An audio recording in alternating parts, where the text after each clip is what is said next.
FM News Talk 97.1. On-demand audio. Glad you're back with us. We are fortunate enough right now to have Catherine Herridge joining us from the Fox News Channel. Catherine, how are you? Fine, thank you. What stood out to you from this Benghazi report?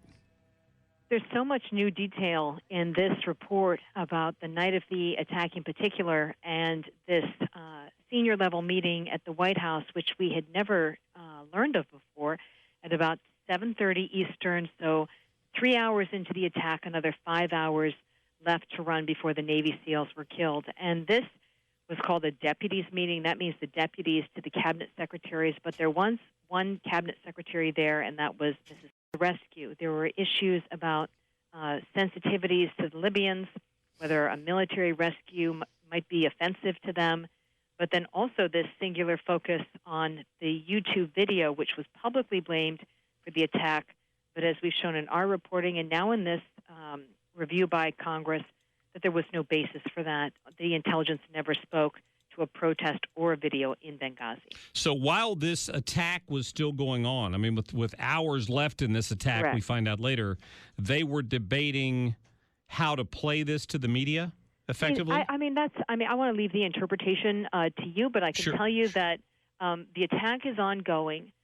Sean Smith, the Foreign Service officer, is dead, but Ambassador Chris Stevens remains missing, and the two former Navy SEALs, Ty Woods and Glenn Doherty, who would later die that night defending the CIA operation, they were still alive. And during this White House meeting, it was a secure video teleconference. Mrs. Clinton was not at the White House, but was participating.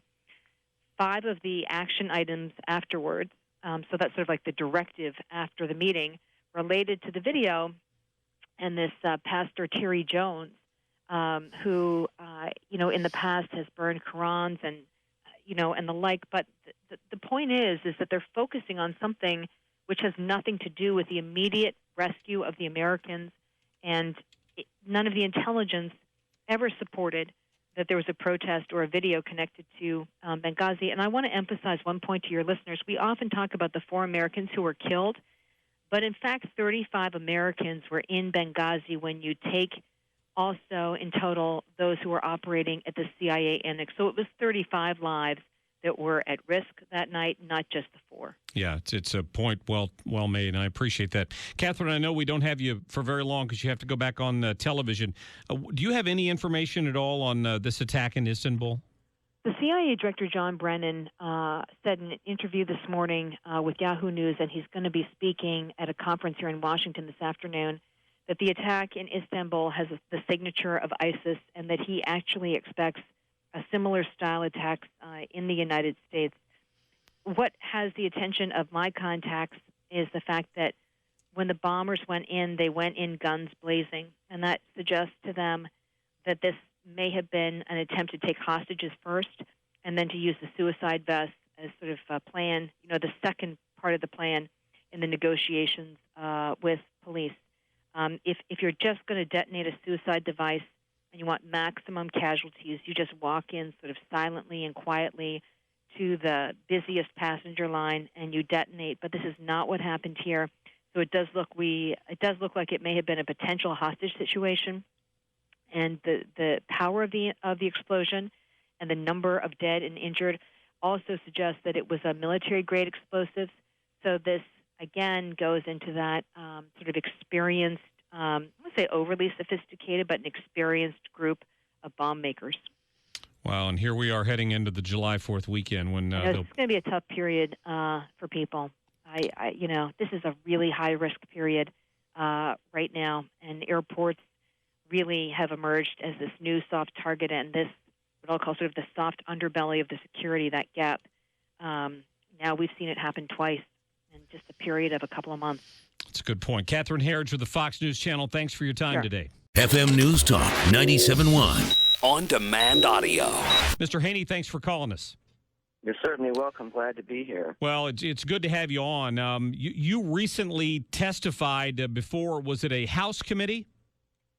No, it was the Senate. It was the Judiciary Committee, and Ted Cruz was the chairman of the committee. Well, that's good. And basically what you said to them is that there's been a willful blindness instituted in the Department of Homeland Security. If you could explain for my listeners what you meant by that and some of the problems you encountered in your efforts to fight terrorism and investigate it.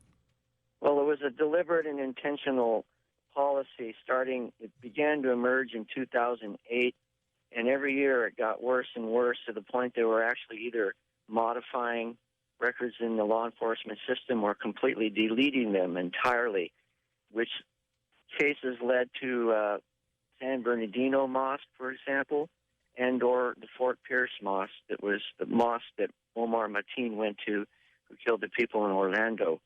But what Loretta Lynch did when she posted that redacted transcript was exactly what has been going on behind the scenes within federal law enforcement agencies for quite some time. That's it. I would say it's unbelievable, but clearly it's happened, so it is believable. Let's focus on San Bernardino for just a moment. It's your belief that had the leash been let up a little bit, had the reins been taken off, our investigative agencies might have prevented what happened there. Well, my premise is very solid, based on law enforcement precedent. In the 11 months of the case that we were active on the case, called the Tablighi Jamaat case, we had 1,200 law enforcement actions. In other words, about 100 a month. I was also credited by my own agency, the National Targeting Center, for identifying 300 individuals with possible links to terrorism. Those two strong components of the case were disregarded, and the Department of Homeland Security, in conjunction with the Department of State, shut the case down somewhere around June of 2012 because of concerns for civil rights and civil liberties of individuals affiliated with the group called Tablighi Jamaat.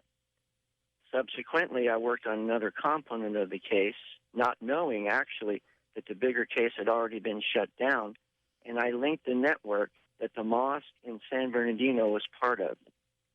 So my premise is that once we identify networks, organizations, and individuals, then they come on the law enforcement radar, and then we're able to take law enforcement action against them.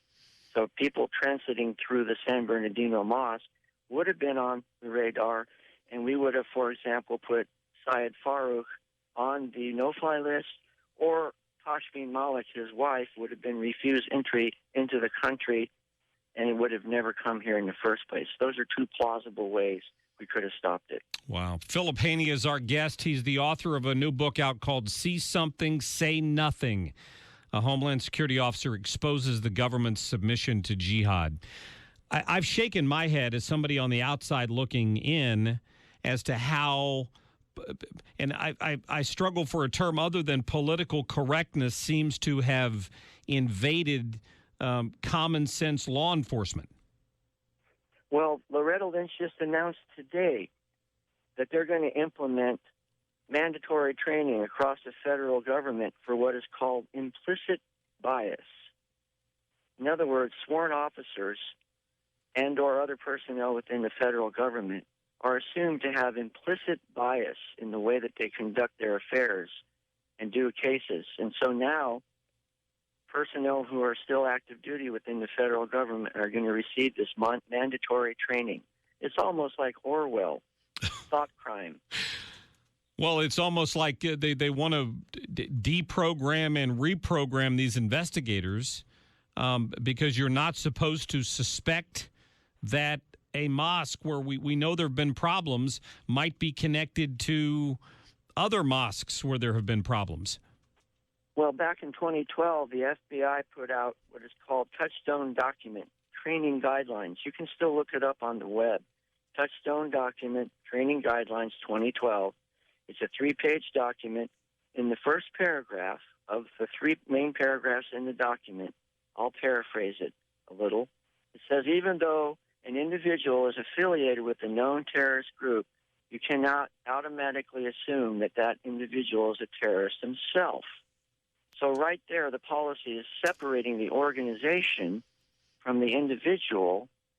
It's just like saying that planets rotate around the sun. just by themselves, that there's no gravitational influence from the sun. So we're going to disregard the sun in terms of the behavior of the planets. That because in the Islamic world, everything is about family and then community and then the international, what's called the Ummah. One of those words we're not supposed to use now, according to DHS, means global community. To separate those two is completely contrary to the nature of the Islamic world, and it makes it virtually impossible for law enforcement to ever develop cases to the probable cause level. Well, thank you for having the guts to stand up. You're a civilian now, correct? Yes, I retired honorably in July 31st of 2015. I use the word honorably because the outcome of the 9 times that I was investigated was never a certainty that I'd survive the process. But thankfully, I did survive the process, and I retired with my badge and credentials July 31st, 2015. And now I'm a civilian, yes, but my vow is still active duty. So now I go where my vow leads me. Yesterday, it led me to testify before the Senate Judiciary Committee. It's actually led me to be talking to you now, and I will continue going where my vow leads me in the days ahead. Well, thank you for that. And Mr. Haney, how frightened should we be of what this has done to the law enforcement process in this country? You're a civilian now. I've always been a civilian. I've never been in law enforcement. I trust that the FBI and the people investigating terrorism are going to protect me. But it sounds to me like we've opened up some pretty serious flaws in that process.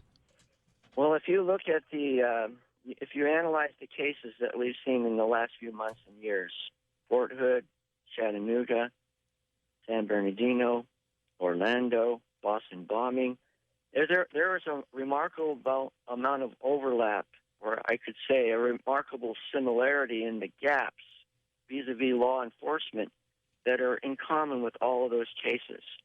And until we have the courage and the wherewithal to stand up and address this honestly, we're going to keep seeing the same thing happen over and over. But I'm not pessimistic. I'm actually quite optimistic, because I can guarantee you that my colleagues that are still active duty in law enforcement and in the military are really ready, willing, and able to do their job and to fulfill their vow. Just let us take the handcuffs off of us, and we can do our job. It's not about violating people's civil rights. It's about enforcing immigration law and standing up for the principles of the U.S. Constitution. Well said, sir. Philip Haney is the author of See Something, Say Nothing. You can find it for sale there on Amazon and all the other major booksellers, and I would encourage people to go out and check that out. Mr. Haney, thanks for your time. Thank you, everyone, for listening. I really do appreciate it. Yes, sir. Thank you for standing up and fighting for us. We appreciate that. Good to hear from you. Man, that is just frightening.